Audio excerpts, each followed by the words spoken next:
এবং আরেক হাদিসে আছে, যার আমল দেখে আল্লাহ রাব্বুল আলামিন হাসেন, আল্লাহ রাব্বুল আলামিন তাকে অবশ্যই জান্নাত দেন এবং জাহান্নাম থেকে মুক্ত ঘোষণা করেন। আমি অনেকবার তওবা করেছি, প্রত্যেকবারই ভঙ্গ হয়েছে। তাহলে কি আমি মুনাফিক হয়ে গেছি?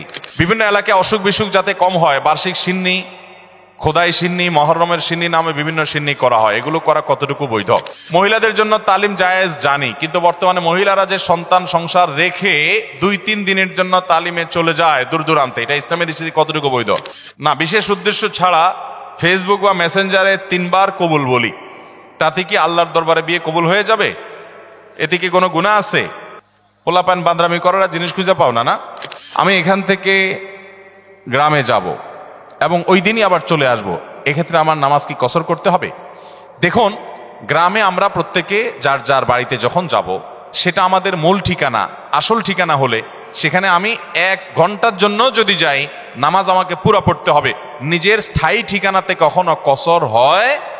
পথে কসর হবে। বাড়িতে যখন চলে গেছেন, আপনার বাড়ি কুমিল্লাতে, আপনার বাড়ি চট্টগ্রামে, আপনার বাড়ি বগুড়াতে বা খুলনাতে বা সিলেটে, আপনার বাড়ি যেখানেই হোক না কেন, যখন সফরের দূরত্ব হবে, নিজের স্থায়ী ঠিকানায় 1 ঘন্টার জন্য যদি যান, সেখানে পুরো নামাজ পড়তে হবে, কসর চলবে। কিন্তু কিছু লোক আছে, গ্রামে বাড়ি আছে ঠিক আছে, কিন্তু তাদের গ্রামের বাড়ি এখন আর স্থায়ী ঠিকানা না। ধরুন আপনি ঢাকা শহরে বাড়ি কিনছেন বা ফ্ল্যাট কিনছেন, পাসপোর্টে, এনআইডিতে, সরকারি সব কাগজে পত্রে ঠিকানাতে আপনি স্থায়ী ঠিকানাও এটা, বর্তমান ঠিকানাও এটা। গ্রামের বাড়ি আছে, কিন্তু ওটা আপনার স্থায়ীও না, বর্তমান ঠিকানাও না, জাস্ট বেড়াইতে যান, ভাই বেড়াদাররা আছে, অন্যরা আছে, তাহলে ওইটাতে আপনি গেস্ট, সেখানে আপনি কসর পড়বেন। এবং এটা আপনার স্থায়ী এবং বর্তমান ঠিকানা হলে, অনেকে আছে বাড়িতে জমি জমা আছে, শুধুমাত্র থাকার ঘর বাড়িও নাই এবং ভাগযোগ হয়ে গেছে, সে শুধু গেস্ট হিসেবে যায়, ভাইদের মেহমান হয়ে যায়, তাহলে সে কসর পড়বে। আর না হলে স্থায়ী ঠিকানায় গেলে 1 ঘন্টার জন্য সে কি করতে হবে? পুরো নামাজ পড়তে হবে, যদি স্থায়ী ঠিকানা হয় তার গ্রাম। এরপরে প্রশ্ন হলো, আমি অনেকবার তওবা করেছি, প্রত্যেকবারই ভঙ্গ হয়েছে, তাহলে কি আমি মুনাফিক হয়ে গেছি? না ভাই, তওবা হওয়ার পর তওবা ভেঙে যাওয়াটা অস্বাভাবিক নয়। আপনারা খুশি হবেন শুনে, আমাদের রব আল্লাহ রাব্বুল আলামিনের একটা গুণবাচক নাম হলো তাওয়াব। কি নাম ভাই? তাওয়াবের মানে জানেন? আল্লাহু আকবার। রিপিটেডলি, বারবার যিনি বান্দার তওবা কবুল করেন। এই জন্য ভাই, একবার গুনাহ হয়ে গেছে, আল্লাহর কাছে তওবা করেছেন, চেষ্টা করছেন যে আর যেন না হয়, কিন্তু আবার শয়তান কাত করে ফেলে দিয়েছে, আবারও তওবা করে ফেলবেন এবং দুর্বল হবেন না। এখানে ইবলিস আপনাকে বলবে, তুই এতবার একই কাজ করে তওবা করছস আল্লাহর কাছে, আবার কোন মুখে তওবা করবি? থাক, বাদ দে। আপনার তওবা থেকে দূরে সরাবে। এটা হলো শয়তানের সবচেয়ে বড় অস্ত্র। কখনো নিরাশ হওয়া যাবে না।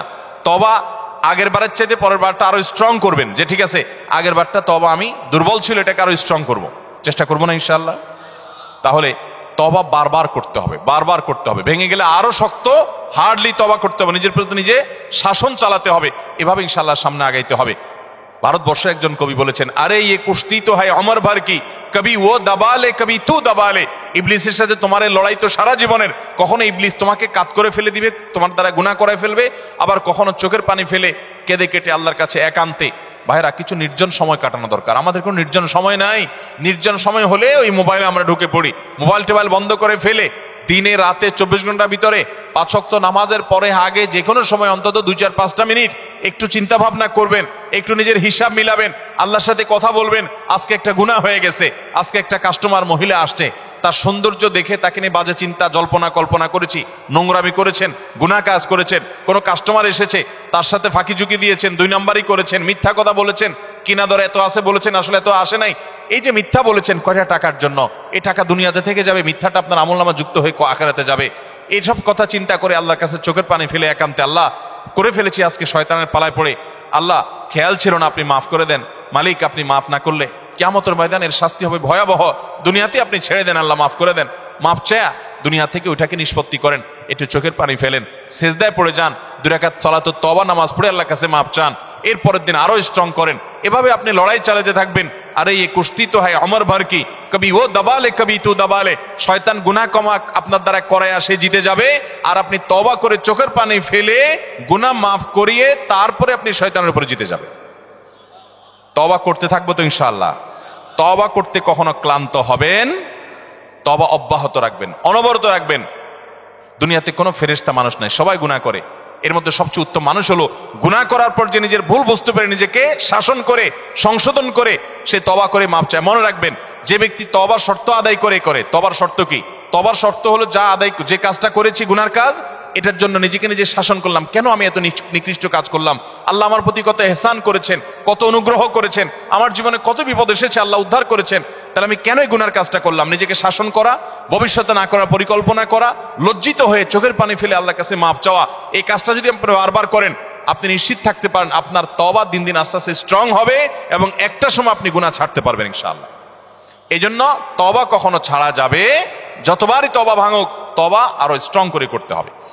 এরপরে প্রশ্ন হলো, কেউ কালো জাদুগ্রস্ত হয়েছে এমন যদি জানতে পারে তাহলে তার করণীয় কি?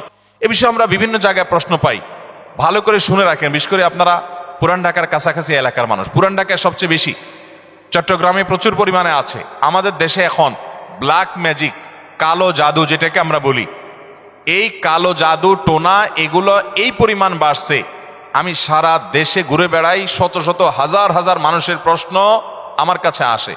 প্রতি সপ্তাহে এভারেজ আমার কাছে অন্তত 25 থেকে 30 হাজার প্রশ্ন মানুষের আমার কাছে আসে আলহামদুলিল্লাহ। শুধুমাত্র শুক্রবারের লাইভে আমাদের 15 থেকে 20,000 এক ঘন্টার মধ্যে প্রশ্ন আসে। এই হাজার হাজার প্রশ্ন নিয়ে আমরা কাজ করি। মানুষের অবস্থা আমি জানি এই প্রশ্নগুলোর মাধ্যমে। এই দেশে প্রতিটা ঘরে ঘরে ব্ল্যাক ম্যাজিকের রুগী আছে। আল্লাহ যাকে বাঁচাইছে তারা ভিন্ন, কিন্তু আমি দায়িত্ব নিয়ে বলতে পারি ম্যাক্সিমাম ফ্যামিলিতে ব্ল্যাক ম্যাজিকের রোগী ভরা, আমরা টেরও পাচ্ছি না।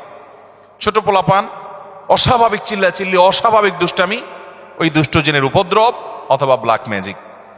অসুস্থ, কোনোভাবে ভালো হচ্ছেন না, বহু ট্রিটমেন্ট করছেন, চেক আপ করেছেন, ডায়াগনোসিস হচ্ছে না। সবসময় নিশ্চিত না, কিন্তু অনেক ক্ষেত্রেই এগুলা ব্ল্যাক ম্যাজিকের রোগী হওয়ার সম্ভাবনা। আপনারা দেখবেন ফেসবুকে ইদানিং এই উৎপাত বেশি বাড়ছে।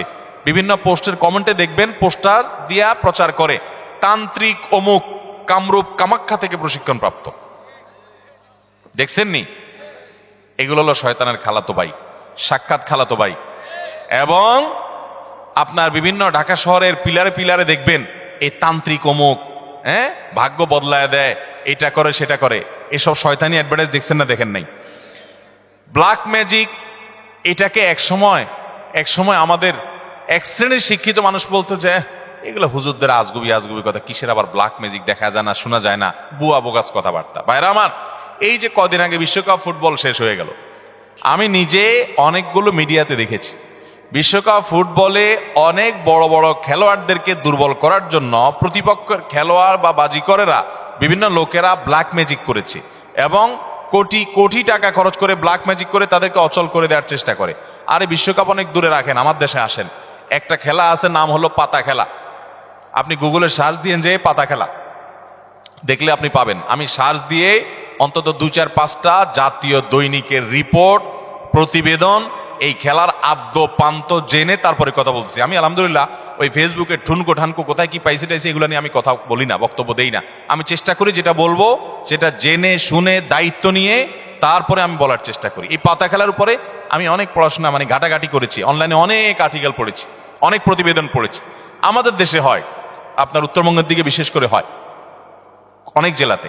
এই পাতা খেলাটা অবাক করা এক খেলা, যে এটা পুরাটাই ওই জাদু মন্ত্রের খেলা। এবং এটা আমাদের দেশে অনেক আগে থেকে একসময় হিন্দুদের মধ্যে প্রচলন ছিল। এখন মুসলমানরা এটা কোনো দোষী কিছু মনে করে না, পড়তেছে। রীতিমতো কুফুরি এবং ইমান চলে যাওয়ার মতো বিষয়। এখানে কুফুরি কিছু মন্ত্র আছে, শয়তানি কিছু মন্ত্র আছে। শয়তান আমরা যাকে দেখি না, এটা আরেক আলোচনা, ঘন্টায় ঘন্টা আলোচনা করতে হবে, শয়তান নিয়ে আজকে আলোচনা করব না। এই শয়তানের মন্ত্র, কুফুরি মন্ত্র, এই মন্ত্র পাঠ করার মাধ্যমে এই অলৌকিকত্ব দেখা যায়। কি হয়েছে, একটা লোকের নাম দেয় পাতা, আসলে ওইরকম আদতে কোনো পাতা না, একটা ব্যক্তি। তো ওই ব্যক্তিকে দূর থেকে একজন জাদুকর সে মাটিতে এরকম মন্ত্র পড়ে, ওই যে যারে নাম দিছে পাতা, তার সে নিজেও জাদুকর, তার কাজ হলো সে মন্ত্র পড়ে পড়ে নিজেকে এক জায়গায় ধরে রাখবে। আর এর কাজ হলো ওরে মন্ত্র পড়ে পড়ে একটা দাগ দেওয়া আছে, দাগ পর্যন্ত নিয়ে আসবে, টেনে নিয়ে আসবে মন্ত্রের কারণে। অবাক করা বিষয় না? এবং সত্যি আনতে পারে, এ মন্ত্র দিয়ে আনে, তো আনলে এই জাদুকর জিতে যায়, আর যদি টিকে যায় তাহলে সে জিতে যায়। এই পাতা খেলা বাংলাদেশে অনেক এলাকাতে বেশ বহুল প্রচলিত, হাজার হাজার মানুষ উপভোগ করে। এই যে কুফুরি কালাম, কুফরি কালাম পড়ে অনেক অলৌকিক কাজ করা যায়। একটা আস্ত সুস্থ মানুষ অসুস্থ হয়ে একদম কবর পর্যন্ত চলে যাবে, টেরও পাবেন না, ভয়াবহ রোগ হবে এই ব্ল্যাক ম্যাজিকের কারণে। কালো জাদু, এটা যে বললাম খেলোয়াড়দেরকে পর্যন্ত করা হয়। এটা আমাদের দেশে ঘরে ঘরে। আপনি বাঁচতে চান, নাম্বার 1, আপনার ঘরকে কোরআন দিয়ে আলোকিত করতে হবে। ভাইরা আমার, আমি বিভিন্ন সময় বলার চেষ্টা করি, আপনি ইমানদার হিসেবে, মুসলমান হিসেবে আপনার মধ্যে শয়তান মাঝে মধ্যে সন্দেহ ঢুকায় যে ইসলাম আসলে সত্য কিনা, না হুজুররা এসব বকওয়াস কথা বলে টলে। আপনার ইমানের মধ্যে যদি কোনো প্রকার সংশয় শয়তান সৃষ্টি করতে চায়, আমি আপনাকে দায়িত্ব নিয়ে আল্লাহর শপথ করে বলতে পারি, এই কোরআন হলো এমন এক জীবন্ত মিরাকল, জীবন্ত মুজিজা। এই কোরআনের অলৌকিকত্ব দেখার পর আপনি ইমান আনতে বাধ্য হবেন। পৃথিবীতে যত বেঈমান মুসলমান হয়, যত কাফেররা ইমান আনে, তাদের বেশিরভাগ দেখবেন এই কোরআন যখন নির্মোহভাবে আগাগোড়া পড়ে ফেলে, সে এর কাছে মাথা নত করা ছাড়া কোনো উপায় থাকে না। ওমর রাদিয়াল্লাহু তাআলা আনহুর মতো জাদ্রেল মানুষ যাচ্ছিলেন নবী করিম সাল্লাল্লাহু আলাইহি ওয়াসাল্লামকে হত্যা করার জন্য, বোনের বাসায় যায় দেখে বোন তেলাওয়াত করতেছে, আওয়াজ শুধু শুনছে, তেলাওয়াত শুনেই পাগল হয়ে গেছে। আরে এ তো সাধারণ কোনো কথা না, আকৃষ্ট হয়ে গেছেন। তরবারি হাতে নিয়ে নবী সাল্লাল্লাহু আলাইহি ওয়াসাল্লামের দরবারে চলে গেছেন। সাহাবীরা তো ঠেকাইতে আছে, নবী সাল্লাল্লাহু আলাইহি ওয়াসাল্লাম তো জানেন ওহী পাঠাইছে আল্লাহ তাআলা, বলে আসতে দাও, ঠেকাইও না। গেছে হত্যা করার জন্য, ঈমান নিয়ে ফিরে চলে আসছে কোরআনের কারণে। মুসলমানদের বাসা বাড়িতে আজকাল কোরআন তেলাওয়াত হয় না। আপনার বাসা বাড়িতে কোরআন তেলাওয়াত চালু করেন, আওয়াজ দিয়ে, উচ্চ স্বরে, মনে মনে না, আওয়াজ দিয়ে কোরআন তেলাওয়াত চালু করেন, কোরআন পড়েন এবং অডিও চালায় রাখেন। ব্ল্যাক ম্যাজিক, দুষ্টজিনের উপদ্রব থেকে বাঁচার জন্য এটা মহা ঔষধ।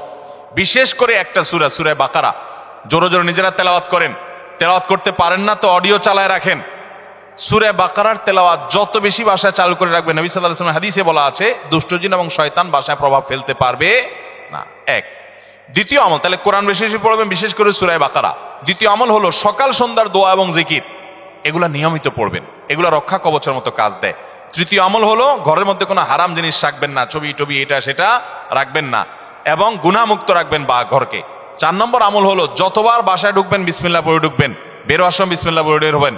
টয়লেটের দরজাগুলো বন্ধ রাখবেন, ঢুকতে বিসমিল্লাহ পড়ে বের ঢুকবেন, এই দোয়া পড়ে ঢুকবেন, বের হওয়ার সময় দোয়া পড়ে বের হবেন। খাওয়ার সময় বিসমিল্লাহ পড়ে খাবেন, প্রত্যেকটা কাজে বিসমিল্লাহ করবেন, শয়তান অংশগ্রহণ করতে পারবে না ইনশাআল্লাহ। আর বিশেষভাবে 3 কুল সকাল সন্ধ্যায়, কুল হুয়াল্লাহ, কুল আযুল ফালাক, কুল রাব্বিন নাস, 3 বার সকাল সন্ধ্যার আমলের মধ্যে এটা চলে আসছে।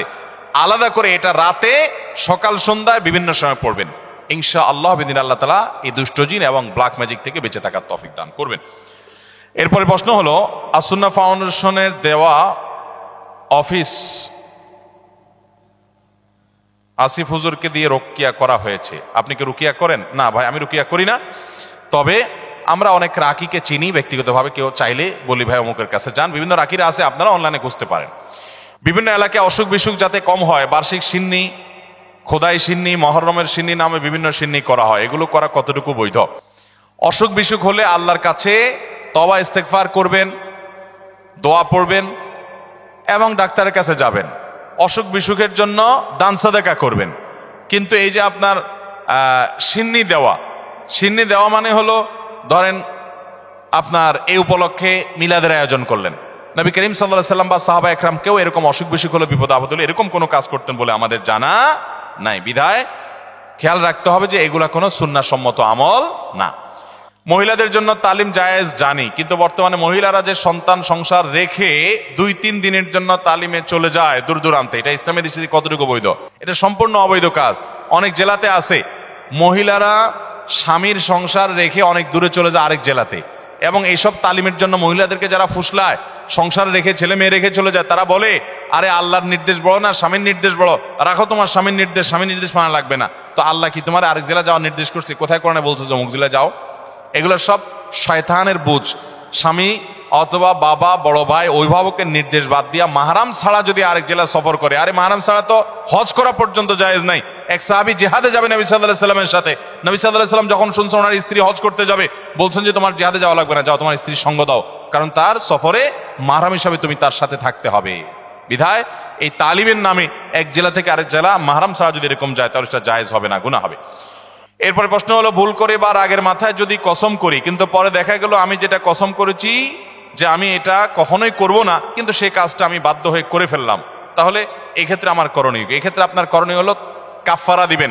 কসমের কাফফারা হলো হয় 10 জন মিসকিনকে খাদ্য দান করবেন, আর না হলে 3 দিন রোজা রাখবেন। বাস, তাহলে কসমের কি হয়ে যাবে? কাফারা হয়ে যাবে। আল্লাহর কাছে কোন কাজ বা আমলগুলো বেশি পছন্দনীয়, যার কারণে আল্লাহ স্বয়ং মুস্কি হাসেন? আল্লাহ রাব্বুল আলামিনের হাসিটা তার শান অনুযায়ী কেমন সেটা আল্লাহ ভালো জানেন। তবে হাদিসে বিভিন্ন বর্ণনা থেকে আছে যেটি হয়, বিশেষ করে শীতের সময় যখন কনকনে ঠান্ডা শীত উপেক্ষা করে কেউ যখন উঠে নামাজে দাঁড়িয়ে যায়, নবী করিম সাল্লাল্লাহু আলাইহি ওয়াসাল্লামের হাদিসে লেখা আছে যে আল্লাহ রাব্বুল আলামিন বান্দার এই আমলটা দেখে হেসে দেন।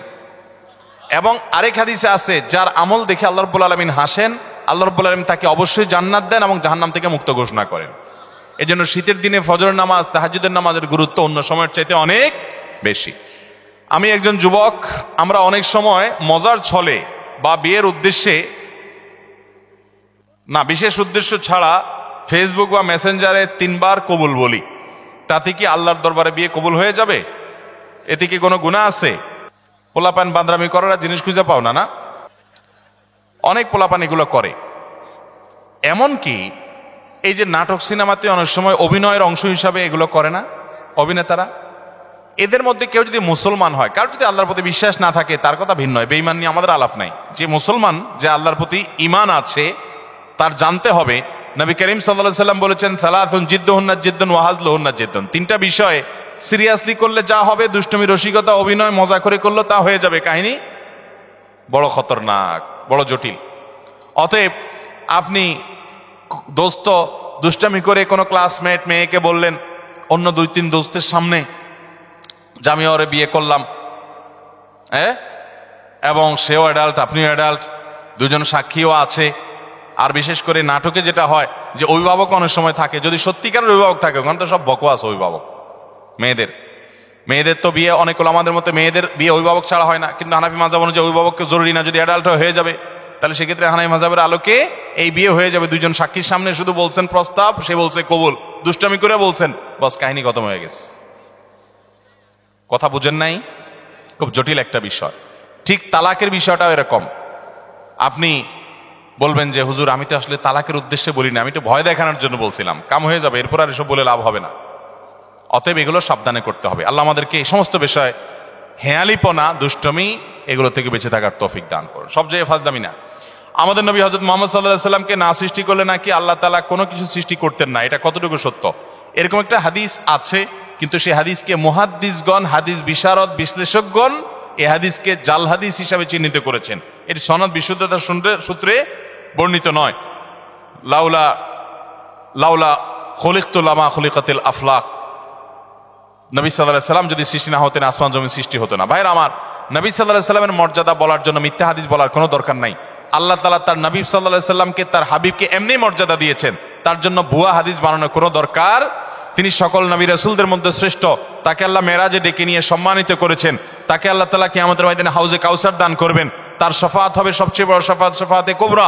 তাকে আল্লাহ তাআলা কত মর্যাদা দিয়েছেন। অতএব ভুয়া ভিত্তিহীন হাদিস বলার দরকার নেই। বুখারীর হাদিসে আসছে, তিনি বলেছেন লা তুতরুনি কামা আতরাতিন নাসারা ইবনে মারইয়াম। খ্রিস্টানরা ঈসা আলাইহিস সালামের মর্যাদা বেশি বলতে গিয়ে ওনাকে আল্লাহ সন্তান বানায়া ঈমান হারা হয়ে গেছে। তোমরা আমার মর্যাদা বলতে গিয়ে এরকম সীমা লঙ্ঘন করবা না। এরপরে প্রশ্ন হলো, মোজ ধোয়া পানি পান করলে নাকি হারাম হয়, আসলে হাদিসে এমন কিছু আছে কিনা? মোজ ধোয়া পানি খেলে বা মোজ লাগলে কোনো কিছু খেতে গেলে সেটা হারাম বলে হয়। হারাম তো পরের কথা, অনেকে বলে মাকরু, হারামও হবে না মাকরুও হবে না। কারণ মোজ যদি থাকে আর পানি যদি আপনি খেতে যান, তো একটু আধটু লাগবেই লাগবে, যত ছোট থাকুক একটু হইলেও লাগবে। এখন যদি বলেন যে না আমি লাগাবো না, তাহলে মোজ বড় রাখতে হবে অনেক, এবং সে মোজ কিছু একটা দিয়ে চিমটি দিয়ে ধরে উঠায় ধরে তারপর খাইতে হবে। এছাড়া তো আমি কোনো উপায় দেখি না। কারণ যদি ছোট ছোট মোজ হয়, পানি খাবেন আর লাগবে না, তাহলে ঠোঁট ধরে উঠে রাখতে হবে। তাহলে বোঝা গেল এটা ভুয়া ভিত্তিহীন কথা। মোজ যদি লেগে যায় ইচ্ছাকৃত, তো মোজ ধোয়া পানি, মোজ ধোয়া খানা, মোজে লাগলে সেটা খাবেন না আপনি। কারণ হলো সেটা তো আর পরিষ্কার করে হওয়ার সময় জীবাণু থাকতে পারে, ধুলাবালি থাকতে পারে। ইচ্ছাকৃত এটা করেও না কেউ, কিন্তু অনিচ্ছাকৃত যেটুকু লেগে যায় এটার কারণে হারাম তো দূরের কথা, মাকরুহ হবে না। এটা ভিত্তিহীন কথা। কথা বুঝাতে পারছি? কোন মদ করে বলে শুনছে এই ফতোয়া যে মোজ ধোয়া পানি খাইলে গুনাহ হয়, মাকরুহ হয়। এই জন্য সে মদ খাওয়ার সময় তার মোজ বড় ছিল, উঠায় ধরে মদ খাইতো। যে মদ খাওয়ার সময় যদি মাকরুহ হয়ে যায় তাহলে তো আল্লাহ নারাজ হয়ে যাবে। এই জন্য সে মোচ উঠায় নাকি মদ খাইতো। আল্লাহ জানে সত্য না মিথ্যা, ঘটনা শুনছি আমরা অনেক ছোটবেলা থেকে। তো যাই হোক, তো মোচ দেওয়া পানি খেলে বা কিছু খেতে গেলে মোচে লেগে গেলে আসলে কোনো গুনাহ হবে না। দাদার নামে নাতির নাম রাখা যাবে কিনা? দাদার নামে নাতির নাম তো পরের কথা, বাপের নামেও পোলার নাম রাখা যাবে, কোনো অসুবিধা নাই।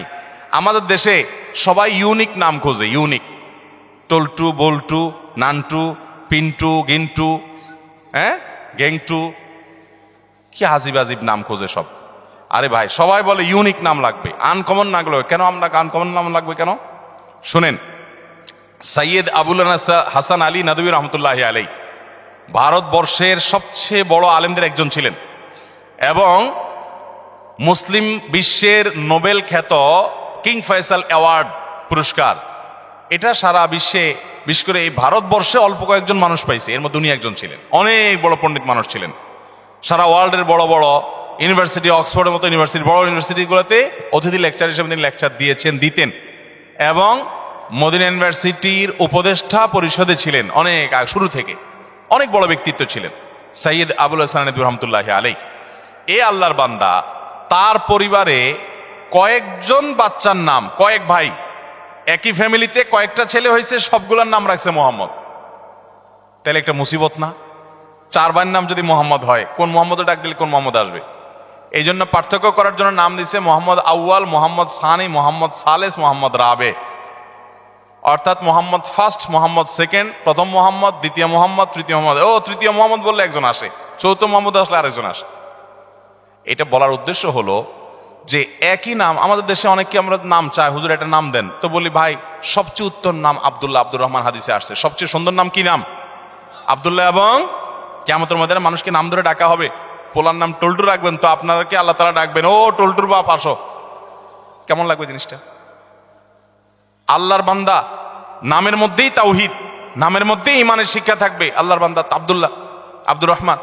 তো অনেককে নাম দিলে বলে কি, ভাই এটা আমাদের ফ্যামিলিতে আছে। কার নাম? বলে আমার বোনের ননদের ছেলের নাম। বোনের ননদের ছেলের নাম। তো তোমার বোনের ননদের ছেলে আর এই ছেলে জীবনে কয়বার একত্র হবে? এসব বকওয়াস চিন্তা করতে থেকে মাথায় আসে। এমনকি কাছাকাছি ফ্যামিলি থাকলে অসুবিধা নেই, ভালো নামগুলো দেখে দেখে রাখতে হবে। যাই হোক, বাপের নাম এবং ছেলের নাম পর্যন্ত আরবে অনেক দেশে এক নাম আছে। তো দাদার নামে নাতির নাম রাখাতে কোনো অসুবিধা, আবার মেয়ের নাম মায়ের নামে রাখতেও কোনো অসুবিধা। অনেকে রাখে না, এটাকে ভিন্ন চিন্তায়। সেটা হলো যে মেয়েকে নাম ধরে ডেকে, কথার কথা মায়ের নাম ফাতেমা, এখন মেয়ের নামও যদি আমি ফাতেমা রাখি, তাহলে একসময় বলবো ফাতেমা এদিকে কেন করছিস বেয়াদব ফাতেমা কোথাকার, তখন মার প্রতি অসম্মান হয় কিনা। এরকম ভক্তি কোথায় চলে গেছে চিন্তা করছেন? এটা বলে অতিরিক্ত সতর্ক থাকা। ওই যে একটা গল্প শুনছিলাম একবার, যে এক লোক সেলাই করতেছে, জামা কাপড় কিছু একটা সুই দিয়ে সেলাই করতেছে। তো এরকম সে নিচে সেলাই করতেছে, জানে সেলাইয়ের দোকান আছে, কেউ সেলাই করে। আরেকজন দোতলায় শুয়ে রয়েছে, তো দোতলায় সে ফ্লোরে শুয়ে রয়েছে, তো একটু পরপর সে মাথা উঠে ফেলা এরকম। তো আরেকজন বলে এরকম কেন করো? বলো যে নিচে সেলাই করতেছে এরকম করে, সতর্কতার মাইন নেয়, যদি মাথা লেগে যায়। অতি সতর্ক হইতে হইতে কোন লেভেলে গেছে চিন্তা করছেন? যদি এরকম কেউ করে পাগলামি, তো সেটা যেরকম হাস্যকর হবে, ঠিক এটাও এরকম হাস্যকর হবে। আপনার ছেলের জন্য, আপনার মেয়ের জন্য সুন্দর নাম রাখবেন। আপনি অতিরিক্ত সতর্ক হয়ে, আমি মেয়ের নাম যদি ফাতেমা রাখি, আমার মার নামও ফাতেমা, তাহলে মেয়েরে ফাতেমা বলে আয়সা যদি কখনো বকাঝকা দিই, তাহলে আমার মার প্রতি বেয়াদবি হবে। এত ভালো না, এটা অতিরিক্ত ভালো, অতিরিক্ত ভালো না। অতএব মা বা বাবার নামে ছেলে বা মেয়ের নাম রাখাতে কোনো অসুবিধা নাই। এবারের হজের খরচ গত বছরের চেয়েও অনেক বেশি, এটা কি স্পষ্ট জুলুম নয়? ভাইরা আমার, হজের খরচ গত বছর ছিল স্মরণকালের সবচেয়ে ভয়াবহ খরচ। আমি নিজেও গেছি, 6 লাখ টাকা প্রায় লেগে গেছে। এবছর হলো প্রায় 7 লাখ। 6 লাখ 80 না 75,000, 83,000, তাহলে 7 লাখের মতো প্রায়। গত বছর ছিল প্রায় 6 লাখের মতো। এই যে পার্থক্যটা হয়েছে, এটা মূলত রিয়াল ডলারের দাম বাড়ার কারণেই হয়েছে। কারণ হলো গত বছর হজের সময় রিয়ালের দাম ছিল 24 টাকা, 23 টাকা, এরকম 22, 23, 24 এই রেঞ্জের মধ্যে ছিল। এই বছর রিয়ালের দাম কত এখন? 28, 29, 30 টাকা। তাহলে 5 টাকা করে রিয়ালের প্রতি যদি দাম বাড়ে, সবকিছুই তো সেখানকার খরচ, অতএব বিশাল বড় একটা অংশ এখানে বেড়ে গেছে। এটা একটা বাস্তবতা। তবে সৌদি গভর্নমেন্টের কাছে আমাদের আবেদন থাকবে যে তারা হজের ক্ষেত্রে যেন আরেকটু দয়া এবং মায়া প্রদর্শন করে।